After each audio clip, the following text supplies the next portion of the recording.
हम आते हैं एल्बो जॉइंट के मोमेंट पर। तो देखिए अभी ये हमारा एल्बो जॉइंट बिल्कुल स्ट्रेट है और जैसे ही मैं इन दोनों आर्म और फोर आर्म इन दोनों के बीच का एंगल कम करता हूं, मतलब कि मैं क्या कर रहा हूं, फ्लेक्शन।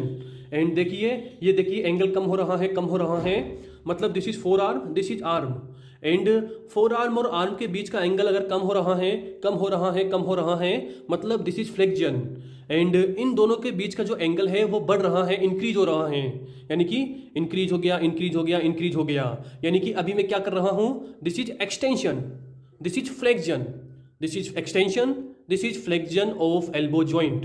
एंड अब आप खुद यहां पे आइए कि जब मैंने एल्बो जॉइंट को ऐसे एक्सटेंड करा दिया तो ओवरऑल जो ये तीनों बोनी पॉइंट होते हैं ना, lateral epicondyle, medial epicondyle, lateral epicondyle, medial epicondyle और ओलेकुलर प्रोसेस, ये तीनों के तीनों कैसे होते हैं, एकदम स्ट्रेट लाइन के अंदर। देखिए ये पूरा एक्सटेंडेड एल्बो है एंड आप अपने फिंगर से यहां पर फील कीजिए, जो तीनों बोनी प्रोमिनेंस है ना उन्हें आप फील कीजिए, आपको वो तीनों बोनी प्रोमिनेंस एकदम स्ट्रेट लाइन में दिखेंगे, एकदम सीधी लाइन में दिखेंगे।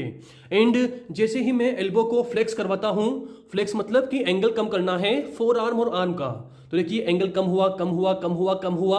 एंड फिर अब आप इन तीनों बोनी प्रोमिनेंस को देखिए, this is lateral epicondyle, this is medial epicondyle, ये मीडियल हो गया, this is medial epicondyle and this is olecranon process. Overall जब मैंने एल्बो को फ्लेक्स करवाया, इन दोनों के बीच का एंगल कम किया, तो ये तीनों के तीनों bony prominence, this is number 1, this is number 2 and this is number 3, ये एक ट्राइंगल की फॉर्म में दिखते हैं।